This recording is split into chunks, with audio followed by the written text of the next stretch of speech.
I think with the lockdown in effect, we're all going a little stir-crazy. Maybe we've all got cabin fever to some extent, and we're all in desperate need of a great action-filled summer blockbuster. Well, don't worry, The Old Guard is that movie.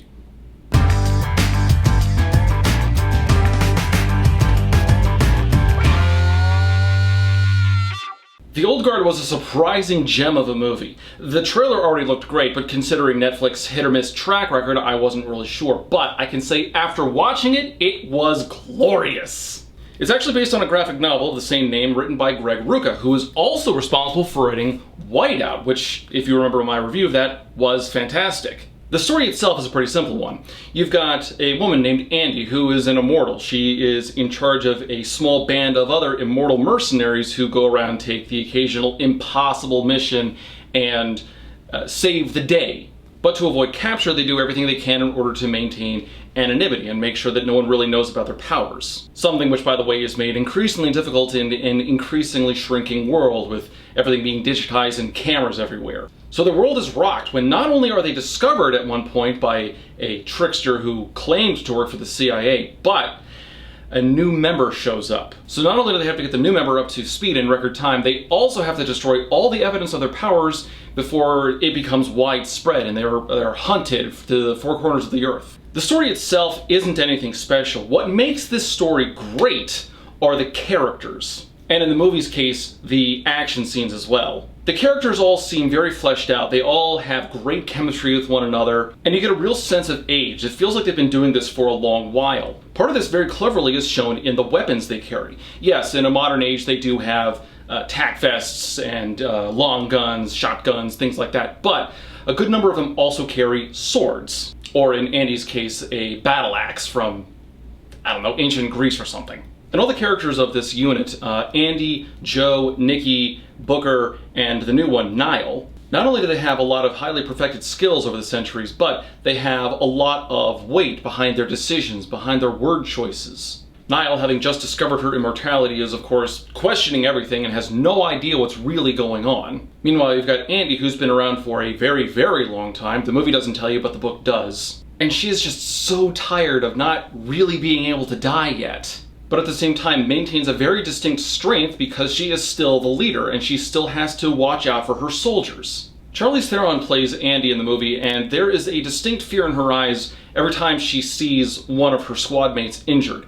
Even though they're immortal, even though they keep coming back like the bullets pop out of their heads a la Wolverine from the X-Men movies, she still looks noticeably afraid just in case this is the one time they don't come back. Because the way immortals work in this story is they'll come back from almost any injury, but eventually time's up for them and they don't heal and they do eventually die. This has happened at least once that they know of, that is brought up in both the book and the movie. Booker is a prisoner turned Napoleonic soldier, so he's a little over 200 years old, and he may be the biggest survivor out of the whole team. He's the most individualistic out of the lot of them. He's kind of distinct in that he doesn't actually carry a sword, unlike the others, or a melee weapon I should say, and he's the most adept with modern technology. Niall, like I said, is the newbie of the team who spends a good portion of the story just trying to catch up, but that's largely her arc, so it works. For about the first half of the story, she's used to introduce the world, how immortality works to the audience,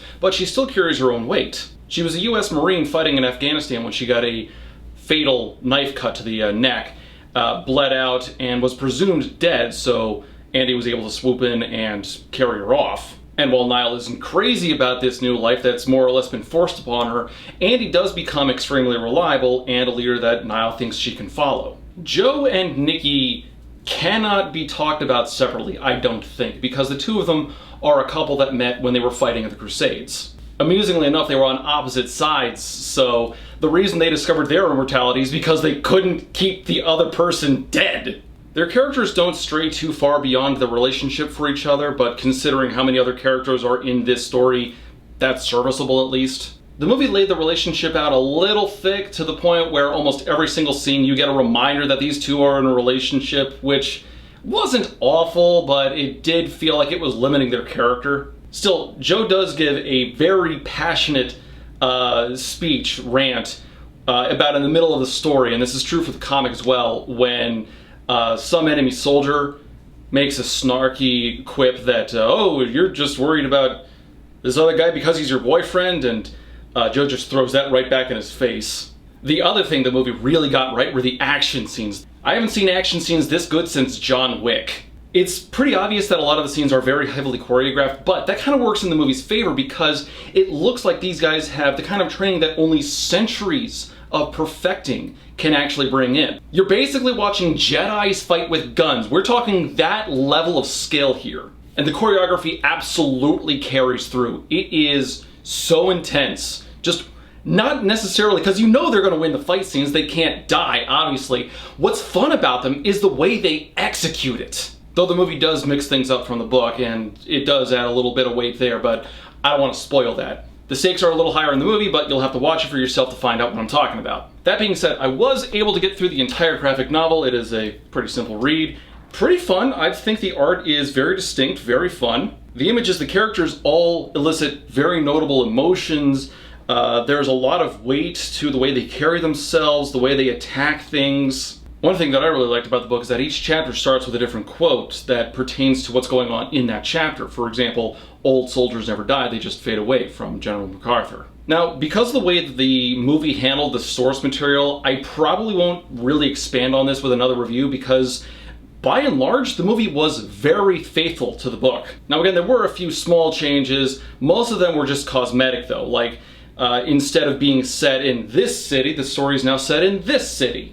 Otherwise, the only real changes of note were the one stake-raising thing the movie did that the book did not, and also how the movie handled the character of Gwen, or Noriko in the book. In the book, Noriko was just kind of a side note. She was evidence that the immortals could in fact die. In the movie, Gwen was greatly expanded upon. She was actually part of the reason why Andy so fiercely fought to protect her squad mates. She died in a very gruesome way that I don't want to spoil for you. It's grisly. But that's a lot of the reason why Andy fights as fiercely as she does, and it really works towards character motive. If I did have to give these scores, I would give 5s across the board. The movie's a 5 out of 5, the comics a 5 out of 5, the adaptation's a 5 out of 5, and I am anxiously awaiting for sequels. God, I forgot to talk about the villain.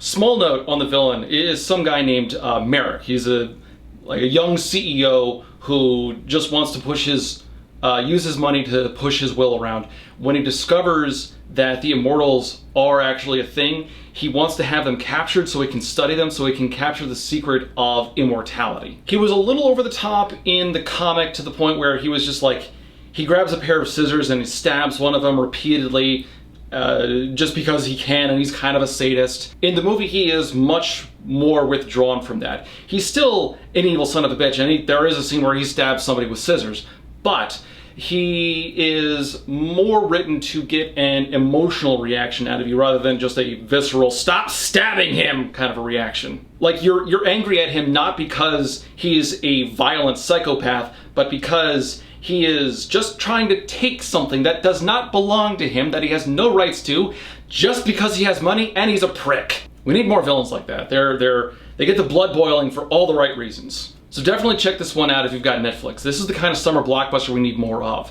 The action is incredible, the characters are lovable, the pacing's really strong, the stakes get really high by the end of the story, and the entire thing is not one excuse for Michael Bay to blow up half of Los Angeles.